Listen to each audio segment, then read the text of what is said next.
This is like weird.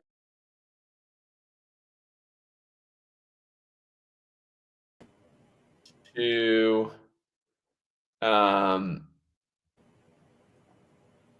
don't know. On my back end, I see like a double screen. Do you see that on your back end? Yes, no, maybe so. Can you hear me? Yes, like Do you see the double screen on your back end too? yes, because the other one is for Instagram, but we need to do some change on the setup. I just sent you a link on Slack. Cool. We will change the I setup. don't know. Yeah, because we need Leo to do this setup on Instagram. It's a little bit different. We need to have someone on Instagram actually who need to click there live. So I can it's do a it. little bit okay. Well, he's over there, but I don't know if you see in the top right corner of your screen, you have YouTube, Facebook, and Instagram. I do.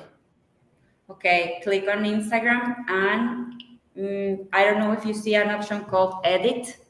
Yes. Okay, click on that, please. Yes. And do you see an option called stream key in there? Yes. Okay, just delete the one I sent you. The one is there, and please paste the one I sent on Slack, and that's it. Nice. Leo will go live on there. Okay. Okay, hold on. So I don't even know. Okay, remove Instagram from the stream. So I'll have to remove it and then re-add it. No, you just need to change the stream key. That's it. I Delete the can't one it because is. it's like yeah. Okay. I gotta remove destination from the stream. I can't. How do you find your Instagram stream key? It won't allow me to. It's kind of like blocked out. Hi everyone, nice to meet you. Those of the joining live, we're trying to get this. It says remove Instagram. I'm gonna remove Instagram and I'm gonna try to redo it because it won't allow me to actually add the stream key. So I'm gonna add Instagram right now. All right, cool. I'll add the stream key now. All right, I got it. Save changes. Perfect. Great. All right. Well, hope that works. Yes. Nice. Good. Hi guys, welcome to another episode of our land ladder. We go live every single week. As you can see, I don't have my green background this week because I'm traveling. My sister-in-law, my incredible sister-in-law, I actually like her, which is obviously a blessing. Not everyone likes their sister-in-law, but I in fact do. And so I'm in Denver, Colorado right now with my sis celebrating my sister-in-law, and so we're here and we are live. So we don't have the normal live outline that we normally do. We're just going to go straight up live. We're going to bring someone on. I see two people behind the stage with us here, so I'm going to bring them on, and we're just going to start going from the top. Anyone who is who's used to the stream, all you need to do is come in and bring your questions, whether it's a deal review or general Q&A about how to scale a land business. That's what we're here for, guys. We're here to help you, so you can jump backstage. You got 3 people backstage already, which is sick, and we're here to help, right? We're here to add value. All right, so I'm going to bring the first person back, and we're going to go from there. Rolf, what's up, brother? Hey, how are you doing? I'm good, man. Where are you calling from? I'm calling from Lake City, Texas. That's just south of Houston. Gotta love some Texas. How can I help you, brother? What questions you got? Oh, I don't have any questions right now. I just came in to listen and see what's going on. Finally had some time to get on here. Well, we appreciate you. We appreciate you jumping on. Then I'll just remove you from you can stay backstage, listen, learn. If anything changes, you can come back on camera view and just raise your hand, and I'll see you in the backstage, and I'll get you on if you got any questions that pop up. But appreciate you joining in with us, Rolf, and I hope you get some value from today. Thank you. My man. Boston, what's going on, brother? How you doing, Clay? I'm good. Where are you calling from? I'm in Phoenix, Arizona. Cool, man. They call that the Guru Town, USA. Yeah, seriously. What's up, man? How can I help you?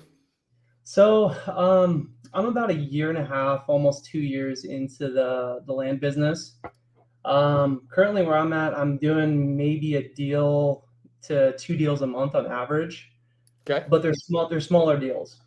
So, I'm sending about 7,500 mailers a month at the moment. And what I've noticed just reviewing my stats and KPIs, like 80% of my deals are coming from 2 states, but I'm mailing nationwide right now.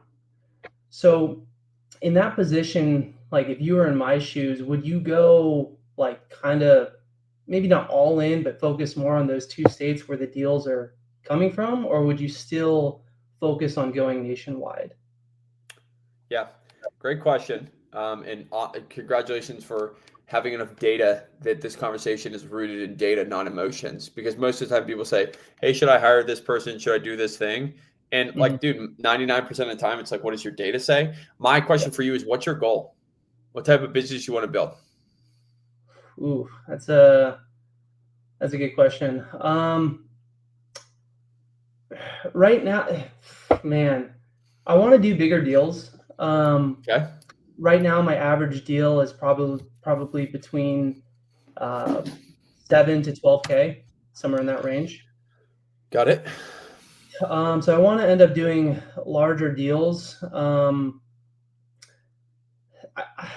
then consistency as well. Like I want to be able, like some deals, some months, I've done 4 or 5 deals, and then I'll go like 2 months without doing a deal.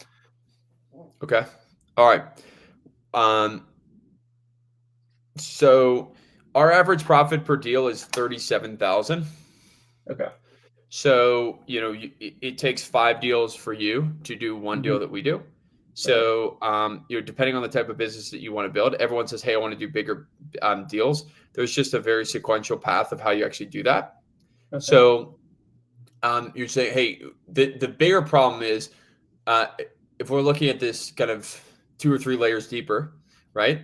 The question is like, okay, what type of business do you want to build? Most importantly, because you're saying, hey, Clay, do I focus on the states that I want to that I focus on?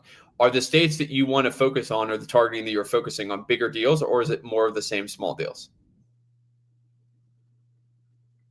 It would be both. It's just depending on what specifically I target. Like there are big deals in both those states. Okay. Yeah, man. I think that there's a competitive advantage in going after one specific area and owning that area. I think it's like a really good strategy. As I think about, this business is simple and scalable and sustainable. And the reason why it's sustainable is once you have a very good expertise and understanding of a market, then you can leverage different exit strategies. You can get your real estate broker license, so you can refer deals to brokers. You can have more dollars per mailer or direct, marketing piece that you send out. So, knowing what to hear from you, I would focus on those states. I would increase my mail volume, and I would adjust my just in general, I would adjust the amount of or the amount of mail you're sending every month. 7,500. I mean, obviously, it's all financial consideration, but dude, where I see people really hit like strides, I actually just got off a call with our deal engine, right? And a couple of people were talking about, hey, like, I'm going from basically a hustler level to starting to get to be operator. Once you start to do like 2 to 3 deals consistently per month, your belief starts to change. You can start to hire the right people. And so I would try to get to that escape velocity. It's like, I don't know if you own rental properties, but I've owned a lot of rental properties. And like in the rental property world, there's a death zone. The death zone is like anywhere between like 25 to like 65 units, because you don't have enough critical mass to hire a really good property manager or bring it in house. And so everything's super expensive. And so you're just bleeding cash. So the same exact thing happens in the land business. The death zone is anywhere between 1 to 2 deals per month. And so I would try to get to that 2 to 3, right? You're smart, right? Like, cause Yeah, you it's what it feels stagnate. like. Exactly. You can't Yeah. hire enough good enough people. So you have to you got to push past it through doing what you're doing, doubling down on those markets, or figuring out a way that you can, um, you know, go after bigger deals. Okay. Does What that would help you? you Does that answer your question? It does, yeah. And like I'm at the point now because like 7,500 a month, like I could push it, but I'm also like it's just the noise. It's like I see a lot of people doing like text blasting too. So I'm like, should I increase the mail or should I sprinkle in text blasting too on the list that I've already pulled? Yeah. What's your ROAS with your direct mail? It's about 5 to 6x. That's very good. That's Okay. very good. So, again, I could speak from our experience and I could speak from the experience of the people in the deal engine specifically that, um, I was talking to a guy that, he, committed, went in full-time land investing. And we just looked at a bunch of deals that he had and he's doing direct mail and he's freaking crushing it, man. The thing is, whatever you choose, you just got to choose to be really, really good at it. The problem is at your level, you're again in this death zone, which is you're not doing enough volume to actually build a good enough thesis around what is actually working, whether it comes to the type of mailer that you're sending, A/B testing everything. Because 7,500, you might get, I don't know, 25 calls in a month, 30, 40 calls in a month, something like that, right? So that's what if you're getting a 5 to 6x ROAS, like keep going and dude, like just increase your profit per deal because you're obviously doing pretty well at what you're doing. Okay.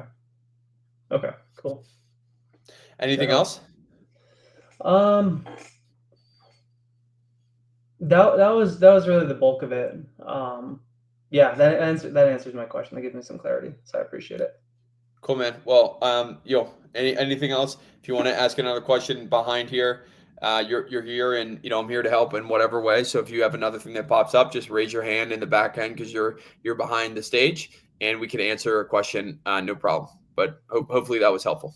It was. Thanks, Clay. Cool, man. See you later. Bye bye. All right, we have a couple of people behind stage with us, but we're going to do a couple of questions from the community. We had some people post in the LandMan community, and so we're gonna jump into those questions. So, Pat, if you can, Yes, I'll start reading the questions I have here from the community. The first one says, which parcel sizes tend to sell the fastest and at what price point? Great question. So I would say that the most successful price points depend on the market, right? So I was actually just looking at this deal. Well, hey, Jason, what's up, man? Good to see you, brother. And I was we were talking about a 80-acre parcel that was right above this 45-acre parcel. So we were underwriting it, and the 80-acre parcel was on the market for like 4,600 an acre or something. And this 45 acre, we were like, hey, how do we comp this? Because this 80 acre has been on the market for 185 days. Okay. So it was really interesting because every market has I call a first time land buyer and a second time land buyer, right? Which you have a move up buyer in a house space and you have a first time buyer, right? And so, the sell through rate in the land space is based on a lot of times that first time buyer, right? Because the most amount of velocity in a local market is going to be the first time buyer, right? Because the first time buyer is going to be, the 5 acres. If the 5 acres are moving really quickly, right? If the 10 acres are moving really quickly, the 20 acres, those are the price points that people can afford in the market. But I'll give you a perfect example. You could say, hey, 5 acres sell fast, right? Until you go to Vail, Colorado, and a 5 acres, $20 million, right? Right. So it depends on who the buyer is in that specific market, who your first time buyers are, who your your move up land buyers are, and that dictates the actual speed of the market. And guess what? You find that out through talking to brokers. And if the broker that you are talking to does not have that information, talk to a different freaking broker, right? Because that'll give you more clarity on how you position this, right? Because if if I'm funding a deal, if I'm flipping a deal, if I'm looking at a deal, if I'm underwriting a deal, I'm always looking at that, the local market dynamics. The local market dynamics can change. If I price something for, guys, 200 or 19999 versus 220, I might not get the profit margin that's as aggressive, but what I will get is speed, because I know that in that below 200 range, it's like, when you set your Zillow filters up, you might be buying your first home. You're like, we got approved for a $550,000 home or whatever it is, right? 200, 650. You're not going to 675. That's the same exact thing with land buyers, but land buyers are even more recreationally, more price sensitive because there's more limited emotions there, right? That's a great question, and I hope that was helpful. But we always look at that when we're going in, when we're doing a subdivide. That's super important, right? When we're thinking about who is our end buyer here, when we're subdividing a parcel. We were looking at one of my private coaching students he's buying like 160 acres and it's out in the middle of nowhere. And even though he's getting it for a really good price per acre, he's thinking about, hey, should I cut this thing up? And if you cut this thing up, south of it is a college town. Pretty far south of it's a college town. Yeah, that college town attracts a lot of investment and a lot of development. But this is right north of a highway. It completely changes. And it's pasture land, it's farmland. And so that becomes the big buyer pool. So if you subdivide this parcel, you're going to have way fewer buyers, right? Because it's just not the right buyer pool. So that was a great question. We got someone else that popped backstage. So I'm going to pop someone up and then we can resume. Dre, what's up, brother? Are you here to ask a question? Yeah, Clay. I'm just here listening. Okay, cool, man. I'm actually working at the moment, so I had my camera off. And multitasking. We appreciate that. All right, man. We'll pop you back through.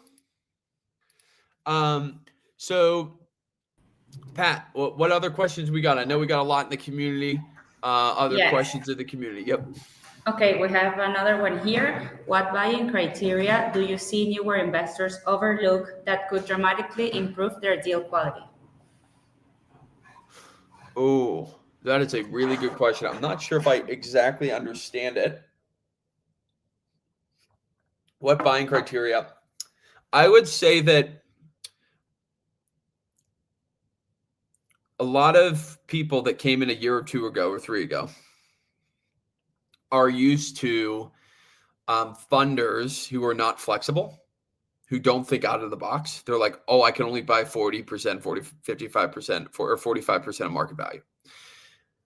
And I think if you have a deal and you find a creative enough funder, you can get deals done. And we always like, hey man, if we have control of the deal, we have control of the deal, and we can list it, we can double close it, we can assign it. And so I'm always thinking, what other exit strategies can I do? Can I get this thing owner financing? Can I get this thing, like we were just looking at a deal? Hey, can we buy this owner financing and then sell it owner financing and wrap it?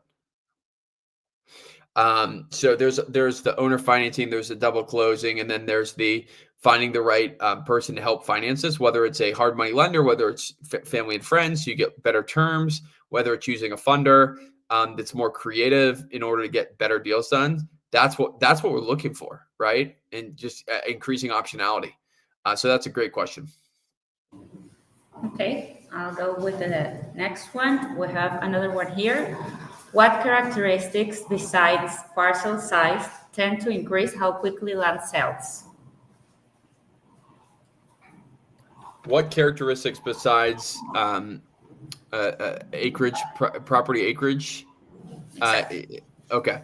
I think water is super important, right? Water on the parcel, proximity to water, in water, right? Like waterfront parcels are incredible, right? I love waterfront parcels. Parcels with good views, right, are valuable, but not going to dramatically impact value as much as you might think. One of the things that we really like to do is if we are subdividing a parcel, we like to, when we subdivide it, we like to build out roads and put a place in which someone can actually come and put a home site. We direct people. People oftentimes cannot see the forest from the trees in their business, and when people are buying land in general, like that's the real thing. Like they cannot see the forest from the trees, and so what we do is we build out home sites, and we list these properties, saying, hey, this is the perfect way for your, this is the perfect place for you to build out this specific home site. So we actually force appreciation through getting dirt roads, gravel roads, crushed rock, clearing out trees, making this really beautiful home site. We think that increases value, but most importantly, that increases velocity, because people are going to have the consideration of, like, imagine you walk into a home and you're like, this home is priced perfectly, but I have to renovate the entire kitchen and the bathroom. Most people don't want that. Those people just want to get a turnkey property. And so if you offer a turnkey piece of land, people are going to be more willing to buy it. I always think of, like, who's my end buyer? Usually it's someone coming out of a big city, right? If you do rural recreational stuff like we do, or rural residential, someone's coming out of a big city. It's going to be their wife and them coming out of a big city. And one of the best pieces of advice I've ever heard about dispositioning your property, selling your property, was the key that you want is to get them to the middle of the parcel. I love that. How do you get them to the middle of the parcel? They'll fall in love with it if you get to the middle of the parcel. But if it's super overgrown, it's going to be hard for them to really see the vision. Imagine if you were buying a piece of land and you were competing from, two pieces of land. You're like, hey, I want to buy a piece of land in this county. We have a 10-acre. We have a 10-acre, and then we have another 10-acre that is, maybe not as beautified. If my wife is coming with me to buy this parcel, which most likely the wife is coming, right? She's going to want it to be, she doesn't want to get out of the truck to jump in and walk all the way back through a bunch of weeds or rattlesnakes or whatever animals. She wants to be nice and clean. And so that's how we think about bringing the parcels to the market. Okay, thank you. We have here a question from a new member of the community. So he says, for someone going all in, what's the single most important thing to prioritize to scale the business? And with all the free time he's getting now, where should he focus that energy? Everything comes down to, does this produce revenue or no?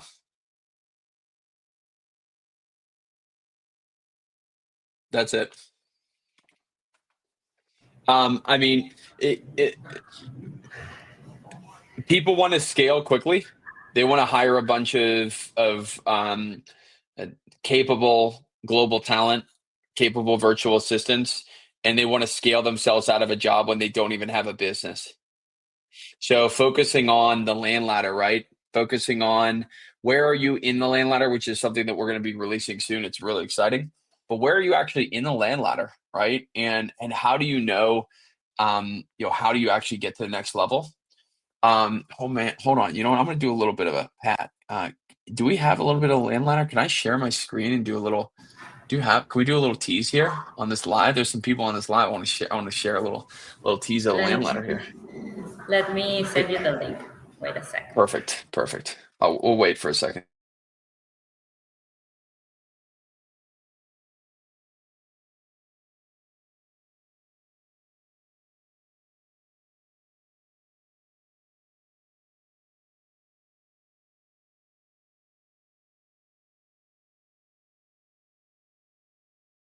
All right, guys, we're going to do a little land ladder release here. 1 second.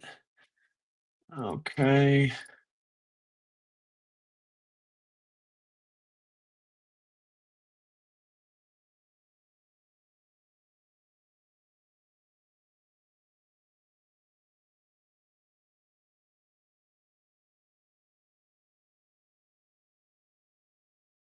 Okay, I just sent you the link so you can share it.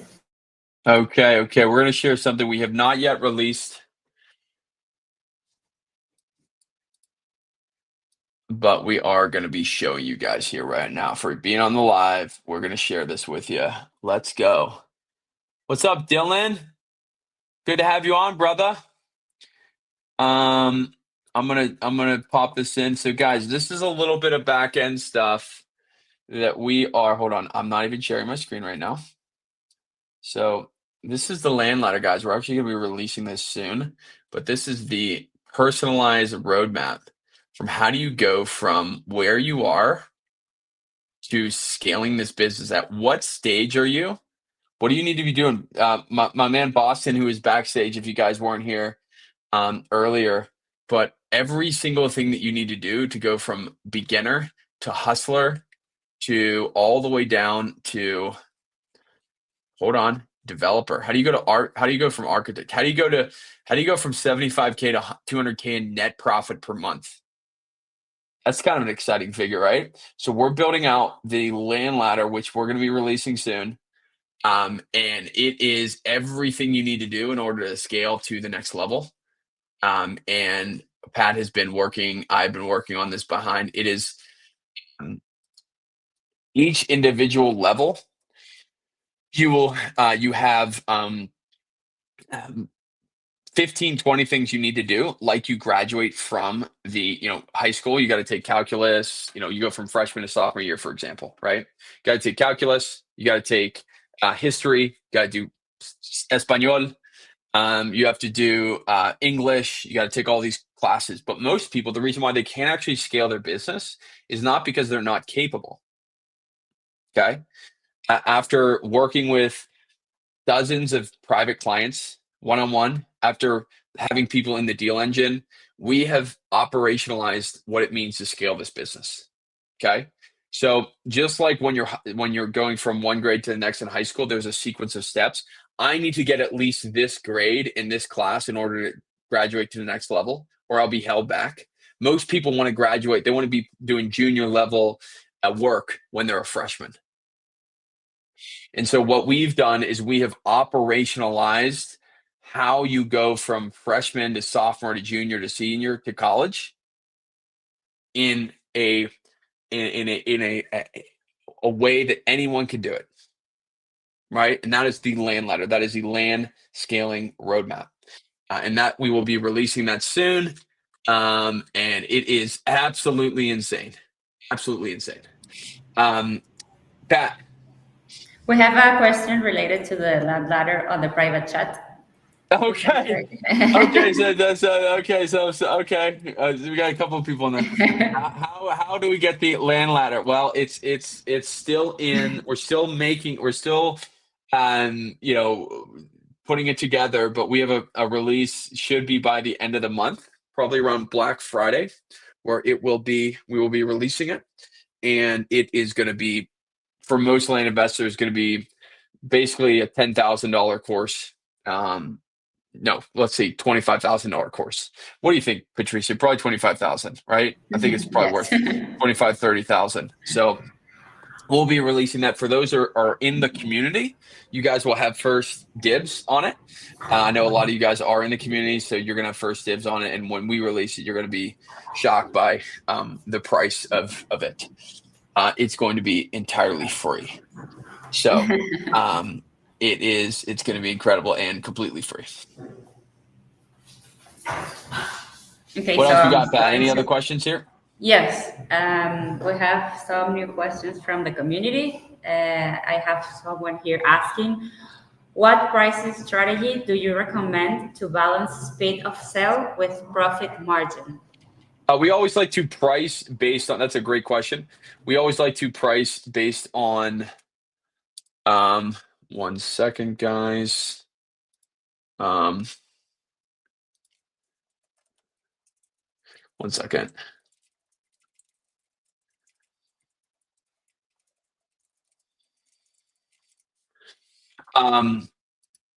We price based on how, Brian, you're in the community though, dude. So you get it like way earlier, dude. Brian's a deal engine, a fellow deal engine, player. I see you're give me the eyes, man. So we price 10%, 15% off of market value. So whatever the market value is, we're going to price 10 to 15% lower than the market value. That's how we sell our land faster. That's how we think about it. Okay, perfect. Let me move on here with a new question. Okay, what are the top red flags you look for when reviewing a beginner's first campaign? When I review a beginner's what? First campaign. Well, I think the most important thing is people don't track their KPIs. I asked Boston earlier, for those of you that have been with us, hey man, what's your ROAS? He's like 5 or 6. I would like to hear it's either 5, 5.35, 6.234, right? That is that when you know you are a business owner, that's when you say that. My ROAS for cold calling, for example, is 9.32 right now, which is insane, right? But Dylan, hop backstage, man, and we can help you think through this. We're happy to help you if you want to come backstage. Pat will drop the backstage. We'll look at your deal and help you sell it. But that's the biggest thing. Tracking your KPIs is the most important thing that you can do. Like for example, I was doing a strategy call yesterday, and someone was like, hey, how do I know I'm choosing the right markets? How do I know? And he was getting into this like analysis paralysis. He might be on this call. Mohammed, shout out, brother. He was like, I don't like, how do I know if I'm picking the right markets? And I'm like, it's not about the market selection per se on the front end. Of course, that's important. But after you have the market selection, after you send out the pieces of mail, the texts, the calls, or whatever you decide to do, the feedback that you get from the market is super important. Okay, because the difference between my business and Dre's business and Rolf's business and Brian's business is not a function of anything other than the internal KPIs and understanding and team that we have. Look, guys, this business is simple. It's not easy. It's simple, right? It's pretty sequential, right? Which is why I'm talking about the land ladder. We can literally operationalize this, right? We can literally show you this is what you do step by step. 99% of the people will not execute it, and we know that, right? We first of all, we want to work with the people. We want to have the people on our team, like our team members. We want to work with the people that execute, like every single one of you guys, right? You don't want to have a team of 5 in which, you're 4 out of your 5. You're like, I wouldn't hire this person again. And so the difference between my business and someone who's starting out, there's time there, but it's the quantity of the quality of the data that we track and how that allows us to make decisions, and the quality of the people that are a part of our organization. Every single big leap in my company has come down to the people that are a part of it. Every single one. Every single leap that we've had, the successes that we've had, has all come down to who? There are so many things that I need to work on, guys. I'm good at a couple of things in a very small area, but there are other people that have incredible talents, and you bring them on your team, and that's the difference. So at the beginning, tracking for you that are starting out, when you're starting your first campaign, go out there, throw the direct mail on the wall, throw the text, throw the calls, get the feedback, track like crazy, so that then you can make decisions, right? When I see people like working with people, talking with people, I'm at all these conferences, guys, the people that actually succeed are the ones that know in a moment, this is how my team's doing, this is what I'm doing. It takes that amount of effort in order to succeed. So, Pat, I'm going to put you backstage. I got Dylan here in the back. I'm going to bring him up, and then we'll bring you back up. Great question there. What's up, Dylan? Yo, let's go. What's What's up, brother? Where are you calling from? I'm in Nova Scotia, Canada, myself. Oh, let's go, dude. Yes, hell yeah. Yeah, it gets a bunch of different pieces actually I'm trying to sell right now. I mean, they've just been sitting for a while is the problem. So that's why I was wondering, like, sort of your timelines typically to sell a piece. Like, yep. How long have they been on the market?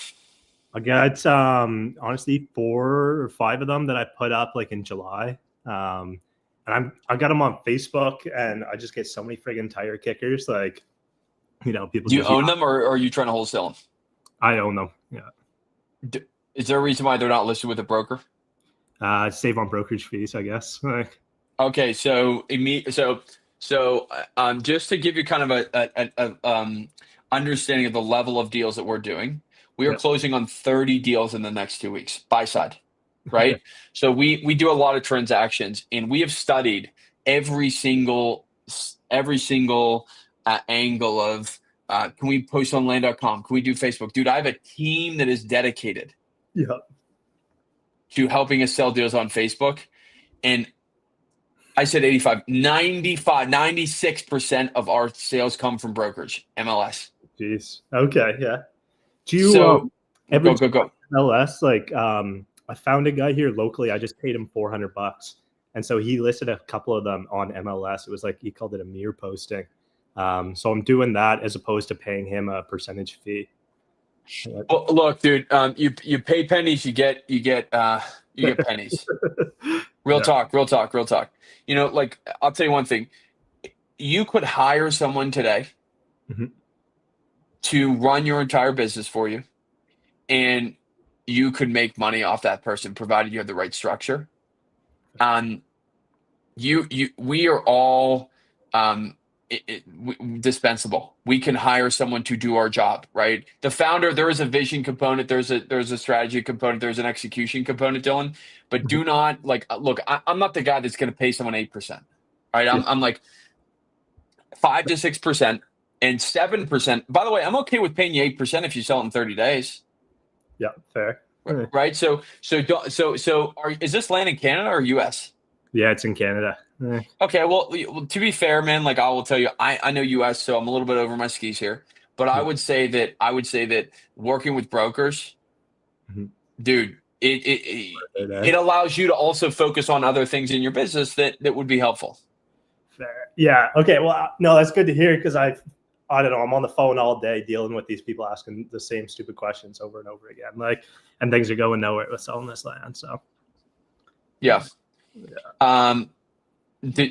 So you're just flipping land in Canada? Yeah. Oh yeah, exactly. Oh, the land's so cheap here, it's crazy. You wouldn't even believe it. I know it's super. I actually was speaking with a guy back in the day about it, and he was like, he wanted to work. I think me and you chatted like 2 years ago or something. Yes, I remember, dude. I remember your background. You had a window in the background behind you. It was like the kind of a wintry day. And I saw the trees, and dude, I remember that. Okay, yeah, and we talked, and you were buying land that was like right over the border from Maine. It was like close to Maine. Okay, I remember that conversation. Yeah, I'm trying to sell a piece there right now. I got 115 acres. It was 33 grand Canadian. So it's like 20. I remember we talked, dude. So you're still rocking. Oh yeah, going more and more. Like, well, dude, what I'll say is, like, I can speak from, at least in the States, brokers are super, super helpful, super valuable. And I remember you doing all type of timber stuff too. You knew the timber game as well. I remember that conversation. So yeah, so I would allocate that time to, finding more deals. Yeah, that's kind of what, I was doing the forestry side of things, but now, I'm seeing lots of opportunities with flipping, so I'm trying to get back into this side of things. So that's where the focus is now. Dude, I'd love to learn about the Canadian game. That'd be an interesting thing. Well, I'm still learning myself. So. Yeah, and I remember when we were talking, it was like super hard. It's like not in the States. There's not some like centralized like data source, right? Exactly. Oh yeah, it's all dispersed, and like, maybe this is my impression in the States, and maybe correct me if I'm wrong, but I think it's pretty competitive there for people flipping land and sending like offers through the mail. Like for us, we have none of that. Like I don't know, held some pieces for 4 years. Like personally, I never received a piece of mail with an offer on it. Like, so there's no yeah. one. So yeah. I think that it depends. It's competitive, but I always look at like competition as a really good sign. In most cases, like the biggest, most competitive industries are like pharma and like tech and things like that. That's because the biggest whales and opportunities are there. You just got to learn. Like I like to compete, right? But I would say relative to the wholesaling and house flipping space, dude, nowhere near it. But that's super interesting. I remember we talked and I was like, shiny object, I'm not doing that. We've had enough success in the United States, but maybe we connect offline. I'd love to potentially talk about it and maybe, get involved in some stuff with some, putting some money to work or something like that. That'd be really interesting. 100%. Oh yeah, it'd be super cool. Like definitely interesting. You got anything else, man? Any other questions? Honestly, not right off. I mean, that was it. Like I'm just trying to figure out the selling piece, but I mean, that helps to use a broker. So. Cool, man. Well, good luck. I'm glad to see you're still at it. I remember we were Twitter. I think we originally met on Twitter. Exactly. Actually, yeah. I remember that. That was great. And keep up the good work, man. I'm glad to have you a part of the community. It's awesome to see your face. Yeah. Awesome. See you later, brother. Have a good one. Yeah. Bye-bye. That's cool. Full circle. This is a really good dude. I met him a couple of years ago on Twitter. It's a crazy power of social media, and he was doing timber and stuff back in the day, and that's really interesting. So, all right, Pat, what other questions we got here? We have a question on the private chat from Dre. Okay, we got a question in the private chat from Dre. Yeah. What's up, Dre? All right. ROAS, Dre. ROAS is return on ad spend. Okay. So it's return of the dollar that you spend to get a dollar in. I don't know. You spend $5 and you get $25 back. That's a 5x ROAS. And that's a healthy margin in our business, right? So I would say that 5 to 6x ROAS is good for the land flipping business. Does that make sense, Dre? Do you want to pop in? I know you're at work, so if you want to just hit us in the private chat to see if you want to pop in, I'll just wait for a second. Oh, I see you. What's up, dude? Yeah, I appreciate that, Clay. I have another question as well. Cool. So I'm new to the land business, and I'm looking to get into assignments to build capital. How long? You're looking to get into a what to build capital? Assigning land, wholesaling land, not necessarily buying and flipping. Well, let's just say this: you don't need any money to buy and flip, dude. There's plenty of people that would fund that deal. So okay. I wouldn't limit yourself to say I need the wholesale. I would say, bro, go for the big fish. We just got a deal under contract. Buy for $255, sell for $855. So you do one deal like that, you don't have to worry about assigning deals. And the way I always look at it is, look, if everyone does anything that the beginners want to do, I don't want to do that, right? So the way I think about it is dude, everyone wants to get in the fucking gym on January 1st, right? I want to be in the gym every moment of the whole year. That's the type of person I am. You take me as a guy that's like that too. So I wouldn't ever limit myself to say, hey, I want to get in and wholesale. It's nah, man, go in and get the reps. Okay, get the low hanging fruit, get a couple of rips. But I see these guys down in Miami talking about texting infill lots and making $2,500, and I make $37,000 an average profit per deal. It takes them 10 deals, 12 deals to do one deal that I'm doing. Who has a scalable business? Right. So, well, does that? But finish your question. I interrupted you. I have another question from you saying that as well. How do you go about getting the financing? Are you going hard money, private? Yeah. So you're a part of the community right now, man. So when you get a deal under contract, you can just post in the community. But Okay. you get, dude, it's all equity funders, right? People come in and be 100% JV equity, and that you'll split the profits. So you could buy up to multi-million-dollar deal. We're buying a deal for $725 right now, and our exit should be 2.2. And we're raising capital for that one. But dude, people want returns. So if you get a good enough deal, you'll find people that will help out. So that's what I would say. You're part of the community, man. So you come on this call, you say, hey, I got this deal. We can help you find someone to fund it. I appreciate it. My other question was, contract duration as far as assignments, or you going like 30 days, 45 days, 60 days, 90 days? Give me a little feedback on like how are you learning the business? Who are you learning it from? So I can get a little bit more context and I can help you out with that question. I've been learning from different people on YouTube as far as I guess you could say surface level. Cool.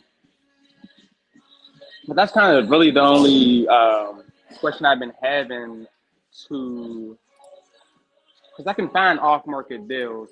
Like right now, I'm working in an off-market deal I found that I added to my portfolio. Is a triplex. It's a triplex. I'm out of the Pittsburgh area. Dude, you're not in Pittsburgh. I'm in Pittsburgh. What? Bro? Yeah, I swear. I'm not kidding you. I'm in Denver right now, but yeah, I live in Pittsburgh. Oh, that's crazy. Where in Pittsburgh? The east side, Penn Hills, Monroeville area. Yeah, dude. My brother literally lives in Penn Hills. Oh, that's nice. He lives in Black Ridge, but Black Ridge. Yeah. That's nice. I know that area very well. That's crazy. Small world. Yeah. So you're learning on YouTube, and do you have cash to, like, you say, hey, I can find these deals. Like, do you have cash to invest in marketing, or tell me how you're finding the deals? Yes. I was on SMS and cold calling. Okay. Myself. At the moment right now, until I build my pipeline up. Yeah. Dude, look, I would say this: the best bang for your buck in the land space in general, period. No joke, is the LandMan Challenge. It's $300. It's in 2 weeks, dude. I'm telling you, it is so, like, we go through everything you need to know, ROAS, everything from how to find a market, how to target a market, how to do sales, how to do acquisitions, dude. It's insane. And there's a lot of people you could post in the community, the school community, as, hey, who had a good experience with this. $300, man. We'll give you the roadmap for that, and then you don't even have to take a course. You don't even have to take a guru course, $5,000, $10,000 course. You join the LandMan Challenge, then you can go hog wild. But you're doing SMS, you're doing cold calling, whatever. You got to have a mode of how do I find these areas. Do you know how to do that? Yeah. Well, first of all, dude, we put a lot of content out there doing good sell-through rate. You can do Zillow, Redfin, for sale sold ratios. It's really, really good. I would stay away from, like, are you targeting Pittsburgh area? Are you targeting around Pittsburgh? Are you targeting around the country? How are you thinking about that? I've been in Tennessee and Charlotte. Okay. As far as land, I know Pittsburgh's area. There's certain areas in Pittsburgh, but the way the inside of Pittsburgh, as far as like development and builders, it's a little bit more challenging. As far as, it's more infill. I agree. Infill lots stuck in Pittsburgh. Yeah. So, dude, look, I mean, if you want to, go ahead. If you don't, but it's seriously a ton of value in that. And a lot of people, you can get your business off the ground, get the right software put in place, and then go. But I would, if you don't need it, then you say, hey, I'm going to Tennessee. How are you picking the markets? How are you dialing in your markets? How are you getting your software? Are you using PropStream? Are you using different data platforms to get it? Those are all questions that you need answers, so that then you can actually build this business properly. And I've been using Podio and PropStream as well. Okay. How have you been texting? What's your texting software? I was using Launch Control for a moment, and then I moved over to something called Project Broadcast. Okay. Which is kind of a bit simpler, but. All right, man. Well, look, I think stay here, absorb, keep going. And being in the community, being in the lives, like, even if you don't want to move forward with the LandMan Challenge, not the right time, like, dude, show up to these lives every week, come with questions, man. Like, hey, Clay, I targeted this market. What do you think? Like, that's the reason for the lives, and I'm here to help. So, or post in the community, let us know in the community you got questions or whatever.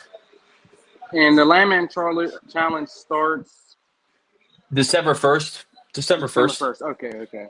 Yep, that Monday. It's every or it's 2 times that week, and then 2 times before Christmas. So you would have a roadmap before in Q1 And for Q1. So you could I can pay through school, the app, school.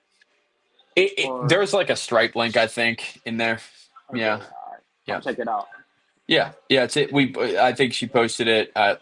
Patricia posted it below. But dude, good luck and keep it up, man. It's a great business. It's way better than wholesaling. I've done it all. I used to wholesale in Pittsburgh. We did like tons of deals. Flipped a bunch. I still own like 85 units in Pittsburgh. So yeah. All right, brother. Good to see you, man. I Thanks for appreciate it, jumping bro. on. Later, brother. Bye.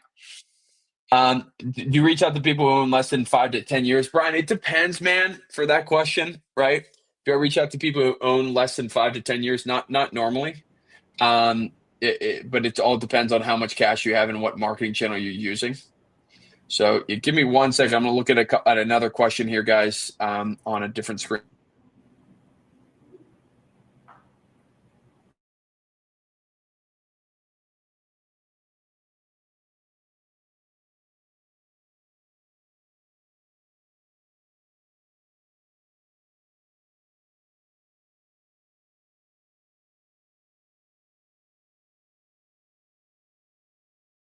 Okay. Pat, do we have any other questions here? Yes. Okay, someone in the community asked, what are some simple ways or tips to build trust with sellers over the phone? Ooh. I think that the key thing is like spending 70% of your conversation with the seller. Spend 70% of them with them talking, not you. Right? That's a huge one, right?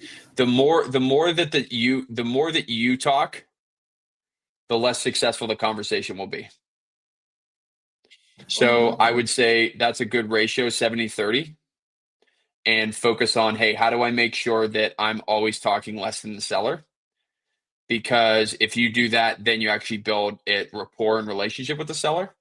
And that actually makes it so that, hey, every time you're on a call with them, you know exactly what the motivation is, what their background is, and their numbers that are really going to make them move. That's a great question. Do we have anything else here? We're going to probably end at the top of the hour here, but anything else on top of mind, Pat? Okay, we have this last question from a new member of the community. He's just starting and he's asking how to decide between texting, calling, or direct mail when you're starting out. I would say that the best way to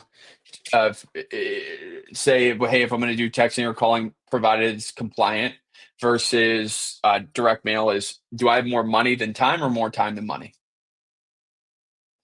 Hey, what's up, Brian? What up, brother? Good to see you, man. Texting and calling, provided it's compliant, is more time than money, and direct mail is more money than time. Right? They're both successful. They're both good. Texting and calling will get you leads faster. They will be less quality leads. You'll have to have a better sales process. Direct mail will get you leads slower, but it's much more time. It's scalable, time level based.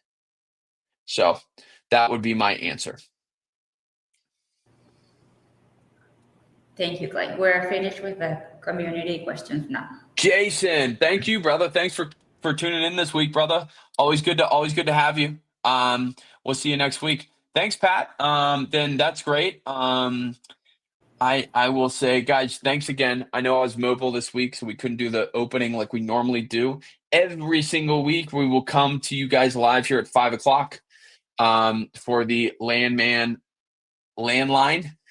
Every single week, we're here. Bring your questions so we can help you take your land business to the next level. Nothing is off the table. If you want us to do a deal review, you want us to check out a deal, if you want to do general questions, like Dre was asking, hey, where do I focus? How do I focus? How do I have experience with, I have a triplex under contract that I'm trying to wholesale. Dude, the thing is, this business, it's simple, it's not easy, right? And so bring your questions that are hard, right?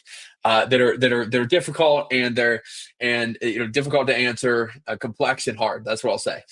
Because I'm here, man. I'm here and I'm ready to rock every single week. So I appreciate every single one of you guys.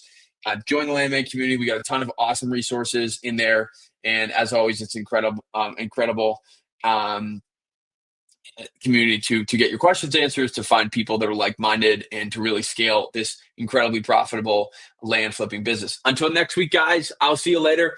We'll be active in the school community, and thank you so much.